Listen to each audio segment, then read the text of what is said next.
We are going to discuss Blow Chief by Atta Tahir. The head he had held in one hand on that first day and seen seasons change would not now wear the turban of the tribe, nor the flat and craggy earth quicken to all the taught commands.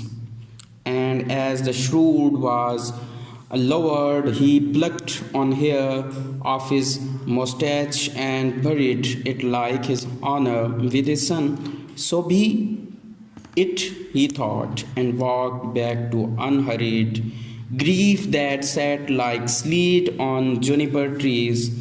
The murderous clan had offered cattle, camels, mares, even virgins to acquit themselves, but he was firm. There was no ease save in head for head. His man must settle till then on a coarse leaf mat he would sit.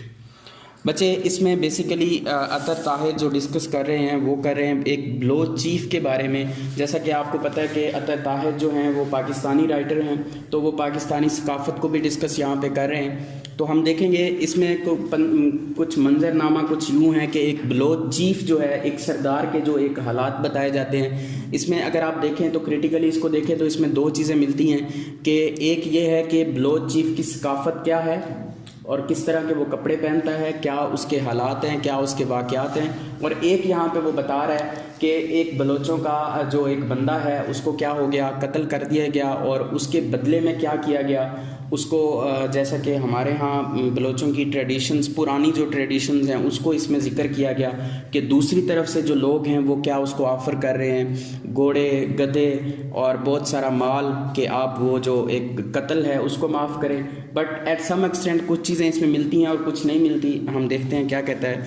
The head he had held in one hand on that first day and seen seasons change would not now wear the turban of the tribe, nor the flat and craggy earth quickening to all the taught commands. तो कहता है the head he had held in one hand on that first day. कहता है कि उसको एक दिन जो उसको एक सरदारी सौंपी गई थी, उस सरदार को, ब्लोच चीफ को, उसके हाथ में वो सारा मामला दिए गए, उसको कमांड दी गई, उसको बताया गया। एंड सीन सीजन्स चेंज, और उसने बदलते हुए मौसम भी देखे। बदलते हुए मौसम को किससे कंपेयर कर रहा है कि उसने अपनी जवानी भी गुजारी, उसने वक्त गुजारा। सीन सीजन्स चेंज, उसने मौसमों को बदलते हुए देखा। मौसमों को बदलते हुए कौन देखता है? जिसकी उम्र गुजर गई हो या जो मतलब काफ़ी अरसे से चीज़ों को ऑब्जर्व कर रहा हो। Would not now wear the turban of the tribe, उसे वुड नॉट नाउ वेयर, अब वो नहीं पहनेगा या उसे नहीं पहननी चाहिए the turban of the tribe, अमामा, या उसको जो कहते हैं उसकी जो पग है उसको कहते हैं वो अपने कबीले की, उसको अब नहीं पहननी चाहिए। नॉर द फ्लैट एंड क्रैगी, उसकी जो अब वो अमामे की सिचुएशन बता रहा है कि वो कैसी होती है। फ्लैट कहते हैं सीधी को, एंड क्रैगी पहाड़ीदार जो होती है ना, जो पहाड़ीदार इलाका होता है उसको क्रैगी कहा जाता है। अब ये आपने देखा होगा बलोचों की जो पग होती है उसकी पग की सकाफत को हमें बता रहा है कि उसकी कैसी शक्ल है। एक तो वो कहता है कि फ्लैट है, सीधी है, और फिर उसके साथ पहाड़ीदार उसकी शक्ल है। जब वो उसको ऊपर की तरफ पहनते हैं तो वो उसका मतलब उसकी वो ऊंचाई की बात कर रहा है, पहाड़ को कंपेयर करके कि उसमें उनकी क्या है, शान है, उसमें उनका मान है, उसमें उनकी इज्जत है, उसमें उनका वकार है। तो कहता है earth quicken to all the taut commands, कि अब वो अपने वो जो उसके कमांडर्स हैं या जो उसकी फ़ौज है या जो उसकी सेना उसको कह सकते हैं आप, या जो उसके साथी हैं, कंपेनियंस हैं, उनको अब वो कमांड भी नहीं देगा। कौन सी कमांड? लर्जा देने वाली। अर्थ क्विकन मतलब जैसे ज़मीन हिलती है, आपने देखा होगा जब जलजला आता है तो ज़मीन क्या हो जाती है, लरज़ जाती है बेसिकली। तो वो लर्जा देने वाली कमांड्स भी अब क्या है वो नहीं दे पाएगा। And as the shroud was lowered he plucked on hair of his mustache and buried it। कहता है कि और उसको एंड एज द श्रूड, जैसा कि कफन होता है, श्रूड कहते हैं कफन को, वाज लोअर्ड, उसको क्या कहते हैं, नीचे कर दिया जाता है, न कफन को ओढ़ दिया जाता है। ही प्लक्ड, उसने तोड़ा, one hair of his moustache and buried it, उसने अपनी मूंछ का एक जो है बाल तोड़ा और उसको क्या कर दिया, दफन कर दिया। जैसा कि कफन को ओढ़ के क्या कर देते हैं, ज़मीन की तरफ सुपुर्द कर देते हैं। लाइक हिज ऑनर, जैसा कि उसने अपने वकार को किया, विद हिज सन, अपने बेटे के साथ। So be it, he thought, इस ऐसे करने के बाद उसने सोचा, and walked back to unheard grief, और वो वापस आया, वॉक बैक, उसने वापस चलते हुआ आया, टू अनहरीड, अनहरीड कहते हैं तहम्मुल के साथ, आसानी के साथ, स्लो से, मतलब इतना सारा नुकसान करने के बाद भी वो उसकी जो चलने की अदा है या जो उसके चलने का स्टाइल है वो तेज़ी में, उसमें तेज़ी नहीं आई। दैट वाज अनहरीड ग्रीफ, और उसका जो गम था, that sat like sleet on juniper trees. ऐसा उसने, अब देखें सिंबोलिज्म, पहले हम कह रहे हैं वो हर चीज़ को कंपेयर कर रहा है, तो उसका जो गम है, उसका गम वो बता रहा है, उसका गम कैसा हो चुका है, कैसा हो चुका है। That sat like sleet, sleet कहते हैं, सैट कहते हैं बैठने को, स्लीट कहते हैं कच्ची बर्फ़ को।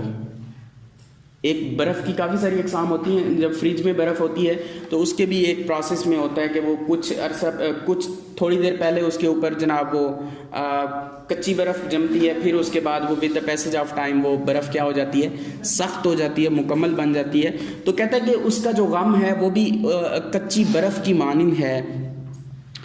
ऑन जूनिपर ट्रीज़, अब ये जूनिपर ट्रीज़ को उसने कंपेयर किया। ये जो जूनिपर ट्रीज़ हैं ये बेसिकली डेजर्ट ट्रीज़ हैं। कहाँ पे पाए जाते हैं, ये पाए जाते हैं जी सीरिया एंड अरेबिया में, और ये उसके साथ, और इनके ऊपर क्या होते हैं जी, छोटे छोटे सफ़ेद किस्म के फूल होते हैं इन दरख्तों के ऊपर।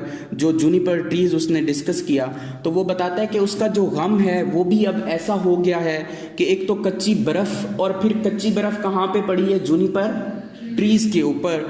The murderers clan had offered, तो जो मरने वाले लोग हैं या जो मर्डरर्स, जिन्होंने मतलब जिनका बंदा मर गया, जिन्होंने कत्ल किया उनका बंदा, क्लेन कबीले को कहते हैं, ट्राइब और क्लेन एक ही चीज़ होती है। हैड ऑफर्ड, उन्होंने क्या किया, ऑफर्ड की, मतलब उन्होंने पेशकश की, किस चीज़ की, कैटल्स मवेशी, कैमल्स ऊंट, मेयर्स कहते हैं, फीमेल हॉर्स को भी कहते हैं, और साथ फीमेल डंकी को भी कहते हैं, ठीक है। मेयर्स दोनों के लिए इस्तेमाल होता है, गधी के ज़ुमरे में भी आता है और घोड़ी के ज़ुमरे में भी।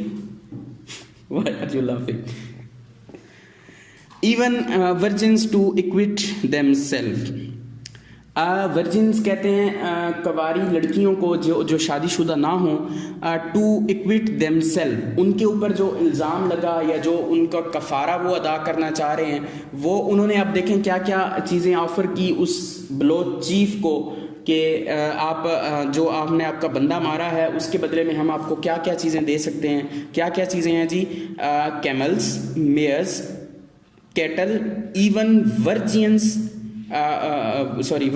टू इक्वीट देमसेल्फ, मतलब इतनी बड़ी बड़ी चीज़ों की ऑफर, वो just for the sake of murder. अब जैसा कि कहा जाता है एक इंसान का कत्ल पूरी इंसानियत का कत्ल है, तो अब देखें एक कत्ल के बदले में वो क्या क्या चीज़ें देने को तैयार है। अब देखें बेसिकली ये राइटर का स्टाइल है। अब उसने सारी चीज़ें मेंशन करके जो है वर्जिन से पहले क्या लिखा है, इवन, हत्ता के, मतलब कि वो इस हद तक को भी जाने के लिए तैयार हैं कि वो अपनी कवारियाँ लड़कियाँ भी देने के लिए तैयार हैं। बट ही वाज फिम, लेकिन वो पुख्ता था, उसका मिजाज अपना था। There was no ease save in head for head, वो कहता है कि ये इतना आसान नहीं है कि सेव इन, के एक सरदार को बचाया जाए सरदार के मुकाबले में, हेड फॉर हेड, के एक जो चीफ होता है, हाँ जी, सर के बदले सर, या आप इसको ऐसे भी कह सकते हैं हेड फॉर हेड, सर के बदले सर, या जैसा कि कहा जाता है खून का बदला खून। भाई मतलब ये इतना आसान नहीं है उसके लिए। He was firm, his man must settle, उसके जो आदमी हैं उनको समझ जाना चाहिए, मस्ट सेटल मतलब चीज़ों को समझ जाना चाहिए कि now the man who was killed he is no more with us, till then on a coarse leaf mat he would sit, उतने तक वो सोचता रहता है, ये सारी बातें अपने ज़हन में दोहराता है जब तक वो नहीं बैठ जाता कहाँ पे, लीफ पत्तों की बनी हुई एक चटाई के ऊपर, ही वुड सिट, जब तक वो उसके ऊपर नहीं बैठ जाता वो अपने इन सारे मामलात को सोचता रहता है। बेसिकली इसमें अब वो ये बताना चाह रहा है, पहले उसने बलोच के बारे में बताया कि बलोच क्या होते हैं, बलोच चीफ क्या होता है, उसकी शान क्या है, उसका पहनावा क्या है, वो किस तरह का लिबास पहनता है, उसकी मूंछों का क्या स्टाइल है।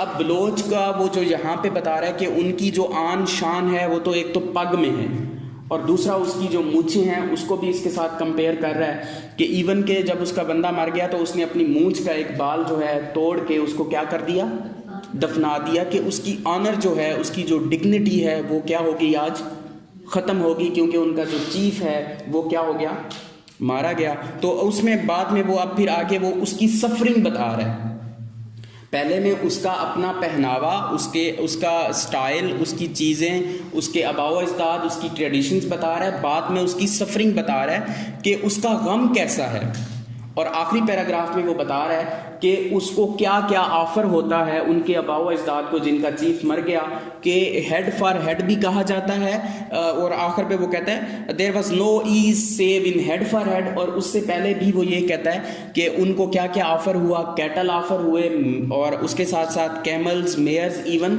Virgins to acute. That's it.